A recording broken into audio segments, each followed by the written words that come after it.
Welcome to the sister show of the Public Relations Podcast. This is the first episode of this series, and it's quite literally called Getting a Job in PR. So let me give you a little bit of an introduction before we start, just to set the frame of this. In this show, we're going to talk to agencies, in-house comms managers, and comms recruiters around the world to ask them what people need to do to be able to get into and be successful in PR and strategic comms today, wherever you are in the world. So we're going to be asking what myths people have that are preventing them from getting work or being useful, crucially. What skills people are missing that they could learn maybe quickly. How can you get the attention of an employer but then be genuinely useful to them from day one? So this is not a show about quick hacks. If that's what you're looking for, it's the wrong place. If you're trying to cheat your way into a business so that you can then maybe learn as you go along, you might find that that's the fastest way to both get hired and fired in particularly uncomfortable ways, as a lot of people have found out, and I've seen this in the past as well. So this show is about how to get ready to join one of the most exciting and interesting industries in the world and start a journey or build on your journey into becoming one of the world's next generation of top elite communicators. Now, there is so much more to this show and this project. It's not just a podcast this time. I'm actually trying to do some proper research into the industry and into what's going on, how people can get into the industry and be useful as well. So if you'd like to find out more about that, check out the website, gettingajobinpr.com, gettingajobinpr.com. So I am delighted to be joined in this very first episode of this new series by Amanda Proscia from Lightspeed PR in New Jersey, USA. Amanda is both an author, an agency owner, and a great advisor as well. He's got enormous amounts of insight. And if you've been listening to the Public Relations Podcast today, which is the main show that we do here, then you'll know her already because we've been speaking to her today. But if not, Amanda, just introduce yourself again, can you please? Absolutely. Thank you, Richard. I'm Amanda Proscia. As you said, I am the co-founder of Lightspeed PR. We are based in the United States, although we have global clients all over the world, global team all over the world. And one of my roles at Lightspeed is as head of hiring and growth and development. So, in fact, we just brought on a new team member about a month ago. So this is an apt conversation. It's what I've been thinking of. I think this is going to be really interesting, Amanda, because you've seen so much of this stuff as well. I mean, it's also interesting because you're a remote company as well, and a lot more firms are remote now. How do you feel that is actually affecting the way that you hire? Because you're not meeting people face to face anymore. No, that's absolutely true. And it is a little bit more difficult. You have to do a little bit more due diligence. You have to spend more time on Zoom with people. You have to have a lot more people meet them. And we've even instituted a few new techniques where we're having people do some writing samples, take some tests for us, depending on what level they're applying for. You know, we call their references. We really try to get a sense of who this person is because, as you said, we're not meeting them face to face. So it's a little harder. Yeah, there's just something, isn't there, about on Zoom, you can't quite read that body language as well, can you? You can't quite see the twitch in their eye, their pupil when they're dilating because you've clearly caught them. It's not so easy to see, and I think that's where you have to be so much more careful. But let's go through sort of some of the questions I really want to ask you. I mean, the first thing is more of a bigger question. Who do you think struggles most in the industry when they get into the industry, and why? What sort of person is perhaps the wrong person for this, and who is the right person? In my experience, I would say people who are really very introverted, people who don't really enjoy engaging with other people who find spending time with other people is draining for them. I love a lot of these types of people I'm describing. They just don't tend to be the best in public relations. It's a very people-driven industry, not only because you're engaging so much all day, but because a big part of our job is influencing people. That's the job at the end of the day. It's understanding what makes people tick, what they're going to be interested in learning about and reading about, how you might get them to change their mind.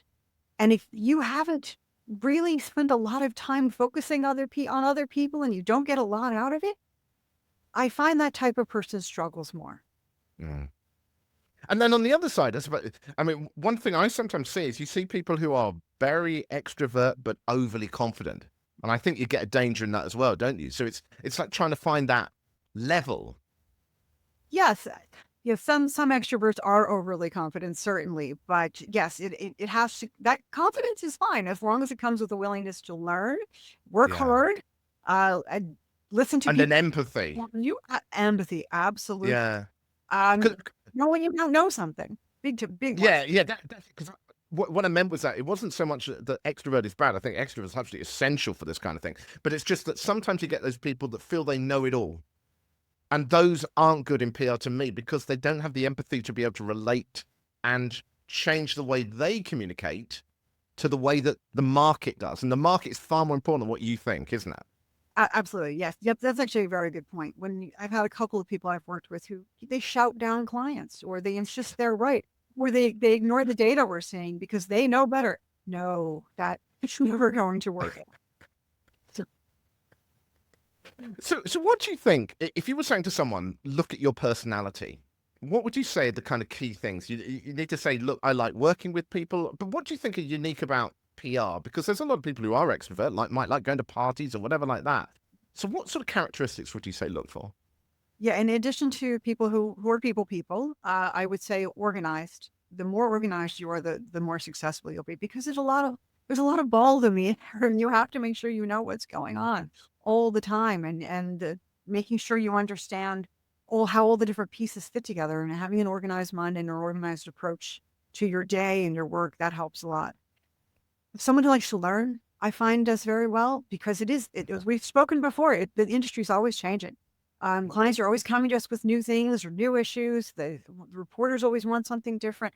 The more you know and the more interested you are and curiosity you bring, those things are very, very helpful. And then I'd say, just more of an agile mind, someone who really likes, solving problems and getting in there and okay, if something didn't work, going back and fixing it. Maybe this will happen, someone who doesn't get frustrated easily. Can you kind of give us an example of that? Of you say an agile mind, and it's like to me that's obvious, but it's like, what does it mean to you? What is the kind of thought process someone has when they're being agile?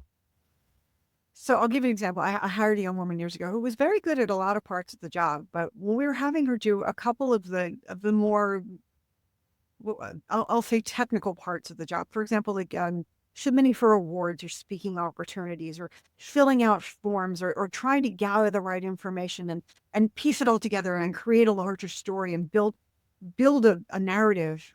That's where she always struggled because to her she wanted things that were straightforward, black and white, easily understood.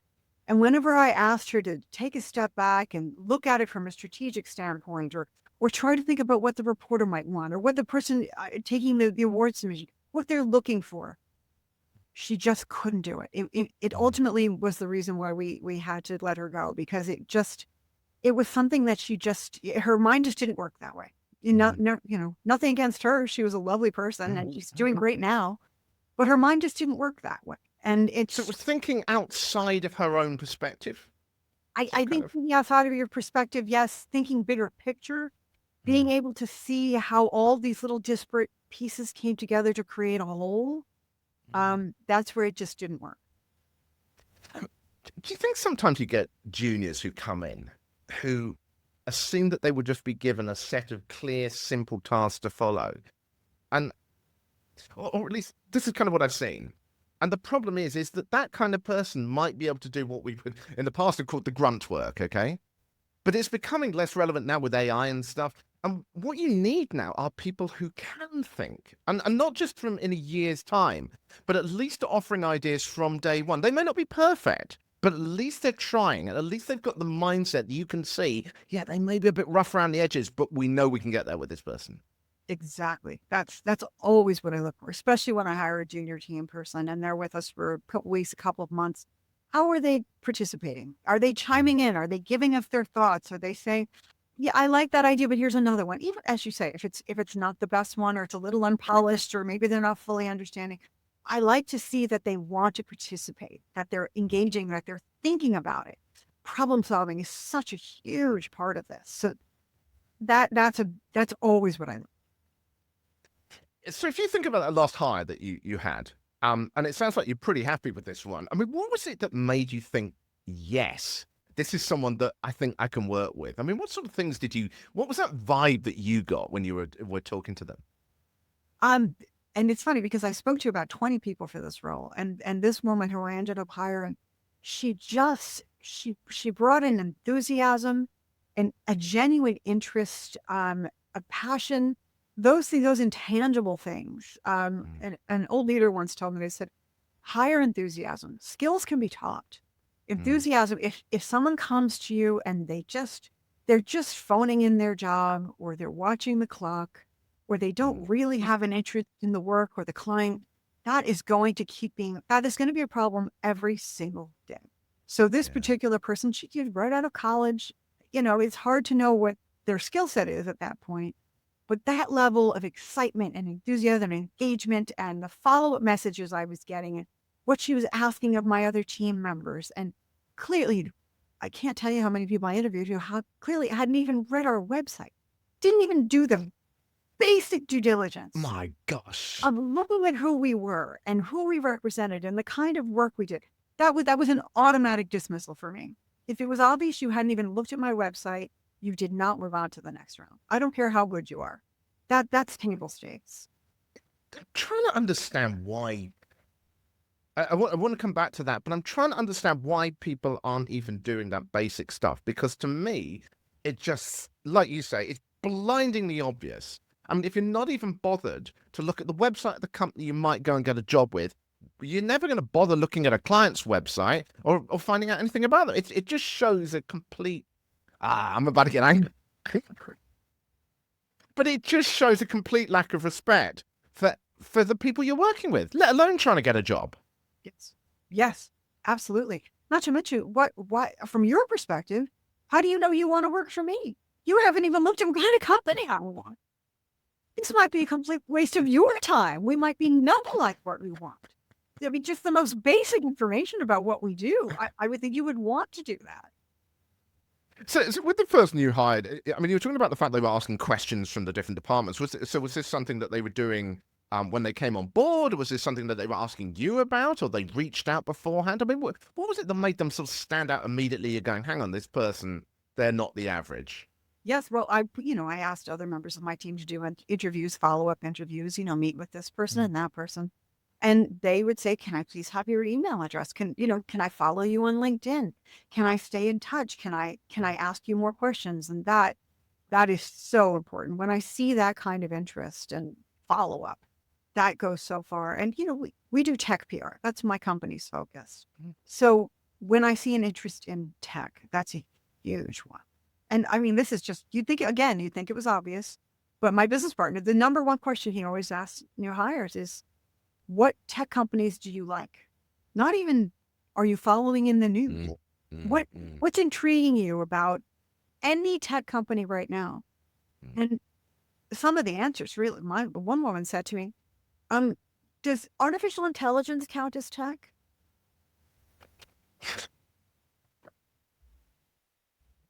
It was lovely talking to you. We'll get back to you. My response. Yeah.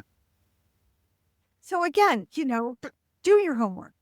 But also, one thing I would be looking for there as well is that it's not just someone's ability to name drop a tech company or to give a generic answer about tech, because there's a lot of generic things. It's to actually have some insight into that. It's to ask something which even catches you a little bit, kind of like, oh, I hadn't thought of that. Yes.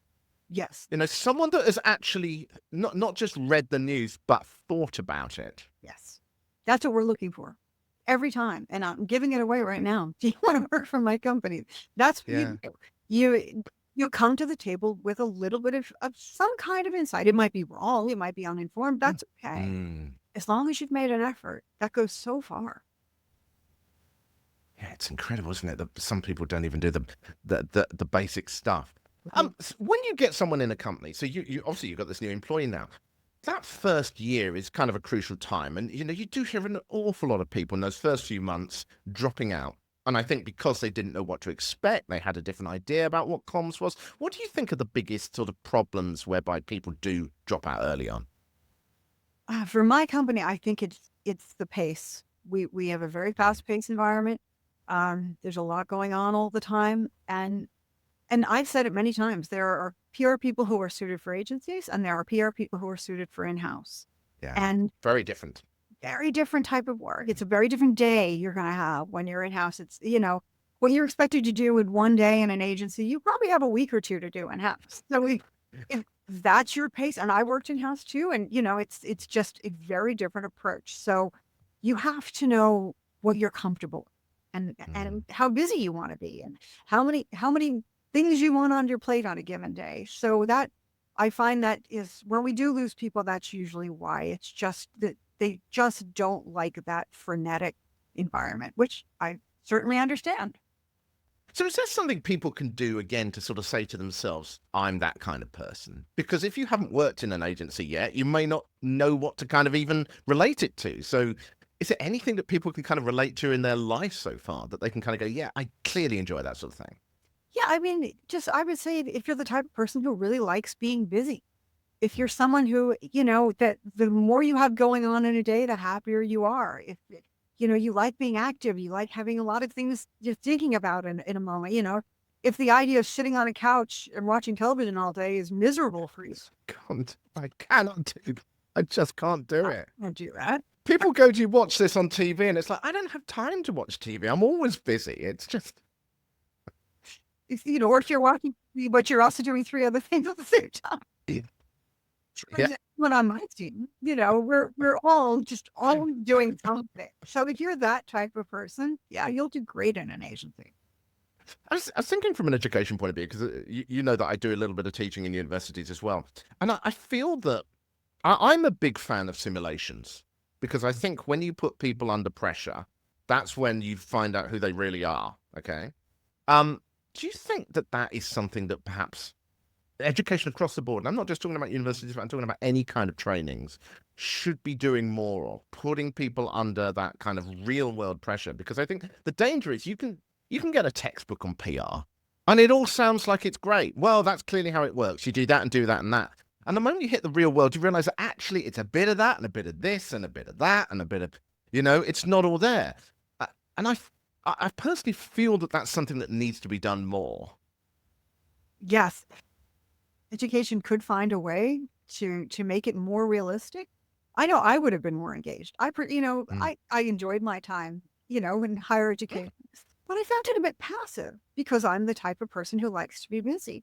So I think I would have found that not only more engaging, but certainly more of a preparation for what I was going to meet out in the real world. So, you get interns and they come in for a summer and they're like deer in headlights. They're terrified because Yeah. the school did not prepare them for what we're throwing at them. And some manage and some don't. But if they could experience it within the safety of their university, I think that would be great. So that's an interesting point. So you've got those interns coming in and they're in the deer in the headlights. If you're putting them under pressure, you can do newsroom simulations and you can do crisis comm simulations. What would someone entering an internship be benefit from learning before they did that? So what kind of simulations would help them? Because I think that's the other problem is it tends to be the sort of grand simulation of like the big level stuff. What would actually help them so that when they walk in the door, they can actually be useful, even if they're coming in for a summer internship? For us, number one would be media monitoring. Getting up first thing in the morning, having a slate of clients that you want to see if they've been covered in the news, knowing how to do that, even having the right tools would be wonderful if you had some kind of monitoring tool. But even without it, just your basic web search, knowing how to look for, compile, and identify those things, hugely helpful. And like what we were discussing before, knowing how to read different types of news and analyze it and understand what the reporter is saying and why and which companies are getting news and why and how they're doing that. All that type of thing that's the type of thinking that makes you valuable on day one. And then of course the answer I always get for everything, writing, journalistic style of writing. See if you can write like a reporter, read as much news as you can and try to emulate that. Yeah. So actually be able to write something which could be a pitch that would work, isn't it? Yes, very. Let's talk about applications again and people applying for jobs. Obviously, you're looking through CVs and all that. What kind of things are you looking for in there? One of my things that I always say to people is go and do the job, even if it's for a club, a society, a charity, anyone. Go and do it. Don't just say I'm an enthusiastic intern that was happy to make the coffee, because everyone is. Everyone's happy to make the coffee. Well, maybe not in a remote company, but anyway, you know what I mean. Everyone's happy to do that basic bit. It's that. What do you look for to kind of go, okay, this is someone that might be worth talking to? Yes, exactly that advice. Even if it was just an on-campus job, if you were the communications director for your fraternity or sorority, or if you had an on-campus job in the development office, or you were a tour guide and you helped them write up their brochure or whatever it was, show me that you're taking the initiative outside of your curriculum so that you genuinely want to do this. I read a wonderful article a few years ago about a student who had a double major, and they were saying to their professor, I don't know which of these I want to pursue. And the professor said, well, which one do you do in your off time? And it was very clearly one of them, not the other. And the professor said, well, how come you're never doing any of this? And they said, well, I don't want to do that. Well, there it is, then. That is showing you where your passion lies, where you're interested. That's what I'm looking for. I want to believe that this is something you truly want to do. And if it is, you will have started doing it in some way, shape, or form. Yeah, you've summed that up beautifully. Yeah, absolutely. If it's just in your blood, then that's going to, yeah. You will have solved somehow. Let's talk about AI. AI is obviously growing all the time. None of us quite know exactly where it's going or how it's going to be fully used in the future. We're all still experimenting. But at this stage, what level of AI understanding or use or not use do you look for? As you say, it's evolving every day. Right now, what we're mostly looking for is people who've used it and know how to use it well. And that is to say, if I get a sampled writing sample or an article sample or even a thank you note that was blatantly written by AI, I can tell at a glance. Yeah. That's not great. I want you can start with AI, of course. Nobody likes looking at a blank screen. If you want to start with AI, but you better go in there and edit. You make sure it sounds like you. It wasn't clearly scraped from my website. So just right there, knowing the pitfalls of AI and how to make sure you're not being a victim to them. Secondly, knowing different tools that you can use. So we'll use graphics AI. We'll use some presentation writing AI, even a little bit of business development. Any knowledge of those, so helpful. Just, so that we're out ahead of what's happening and what's changing. Well, one of the things that someone said to me recently was that the problem is a lot of people think that now that they go to ChatGPT, they type in a question, they come up with an answer that feels intelligent, that means that they're standing out. But the reality is everyone's using ChatGPT. They're all coming up with the same answer. So then the question is, as an employer, why would I hire you if I could employ the next person or the next person? So then it's how can you use it in a way that will benefit us compared to other people? What unique skill have you got? Or how, there was an interesting article I saw recently. Was it the Economic Times of India, I think, or it's being talked about a few places, where people tend to go into ChatGPT and ask something now, but with a campaign that spreads over time, AI is not good at remembering context over time. It's terrible at it, isn't it? Yeah. So it's almost about context engineering rather than moment engineering. So it's having that knowledge, that understanding of how to use AI properly that is more important than just being able to type in something into it. Yes, exactly. It's knowing the tool well enough to use it as best as you can, and also to know when you shouldn't be using it. Because that's a perfect example. If everyone is sending me the exact same write-up because ChatGPT gave them all the same thing, then you're never going to stand out. I want to know that you can use AI as a tool, but not as a substitute. Brilliant. So let's kind of round this up. We've covered so many different things here.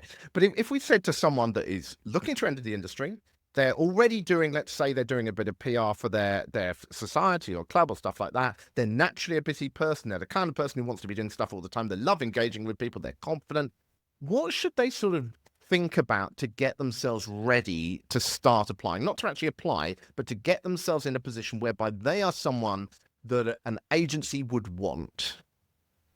Well, I mean, if you can get some kind of internship or even unpaid anything doing the type of work you want to do, that's very helpful. And I'll say this with just a little bit of warning in mind. If it's always sports or fashion, just be aware that every single applicant I see tells me they want to work in sports or fashion. So if you can diversify yourself, and I get it, those are fun, exciting fields. but there's only a certain number of people who are going to get those jobs. So if you can push yourself beyond those and say, maybe there is another focus of PR or another industry that I think I would enjoy, and focus on that. If those are really what you definitely want to do, okay, great. But that's I'd say 90% of the applicants, I did some kind of something in those fields. So try to dig down a little bit further, learn more about yourself, try different things so you know what you'd be interested in and what you're excited about, and then do those things. That helps a lot.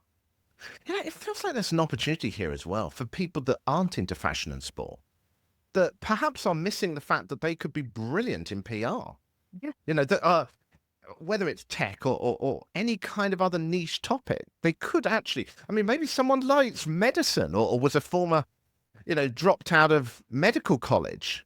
They might be brilliant at PR because they have an interest, and maybe they weren't good at cutting people up, but they'll be good at, pitching to the media. Absolutely. Yes. In fact, several of the people I spoke to in this last round of hiring, people who had less PR experience, and they'd done a research fellowship at their school, working in medicine or working in AI or doing some kind of data research or something. It showed me that they had an interest in something that was, I think we could pivot easily into what we do, or my clients would find very, very useful and valuable. That type of niche is so rare and really valuable. Amanda, this has been absolutely fascinating. Thank you so much. We've got to get in a plug for your book as well. I'm not sure we can actually see it in the video, so you better say it. Oh, I think we can just about see it. If people want to find out more about what is involved in PR today, go on. Well, Amanda, I'm stopped saying it. You say it. Yeah, it's kind of a primer on all things PR, and it'll give you a good laugh too. There's a lot of jokes in here about what it's really like to work in my industry. But yeah, it's for, you can download it for free on my website if you're so interested. There's a lot of little add-ons too, little workbooks and checklists, things like that's very useful. So definitely check it out if you're interested, or just drop me a note. I'd be happy to chat with anybody. And how can people get hold of you? I know we mentioned it in the public relations podcast, but in this show as well, how can people get hold of you? Lightspeedpr.com is my website. I'm on LinkedIn as Amanda Proscia, or please just send me an email, amanda@lightspeedpr.com. Amanda, thank you so much. So next time I'm going to be moving to India in our journey around the world, looking into the question of what you need to do to prepare to get into the comms industry. Then I also have chats coming up from the Middle East, more in the USA, Asia Pacific, and hopefully some in Europe too as well, starting to be lined up. So we'll be able to see the patterns in the show and come up with some practical, usable ideas to help everyone listening become the next generation of elite communicator, or at least that's the goal. It's not about hacks. It's about actually being ready, working out whether you're right for this role, and then making you into someone that can actually do it well from the start, being valuable to an organization. So that's it for this episode. If you want the links and notes, they will be on the website, gettingajobinpr.com. I will see you very soon.